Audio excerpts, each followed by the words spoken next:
আফগান সরকার নিজেকে অফিসিয়ালি ঋণমুক্ত ঘোষণা করেছে, অর্থাৎ তাদের কোনো বৈদেশিক ঋণ নেই।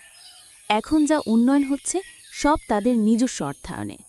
সৎ ও দুর্নীতিমুক্ত সরকার ব্যবস্থা একটা দেশকে কোথা থেকে কোথায় নিয়ে যেতে পারে তার জ্বলন্ত উদাহরণ হচ্ছে আজকের আফগানিস্তান সরকার। অন্তর্বর্তীকালীন সরকার ধর্ম বিষয়ক উপদেষ্টা একজন আলেম উপদেষ্টার তত্ত্বাবধানে এবারের হজ্জের কার্যক্রম পরিচালনা করানোর সুযোগ দেওয়ার ফলে হজ্জের কার্যক্রমে উল্লেখযোগ্য কোনো বিশৃঙ্খলা তো হয়ই নাই, বরং উপমহাদেশের মধ্যে হজ্জ ব্যবস্থাপনায় এবার বাংলাদেশ প্রথম স্থান অধিকার করেছে। আগামী দিনে আমাদের জন্য অসাধারণ একটা সুযোগ আসতেছে সংসদে আলেম সমাজকে পাঠানোর। আমরা চাইলে একটা সুযোগ দিয়ে দেখতে পারি। ভোটের মতো পবিত্র এই আমানতকে যথাস্থানে দেওয়াই আমানতদারি। আমরা যাতে আমাদের এই আমানতের খেয়ানত না করি।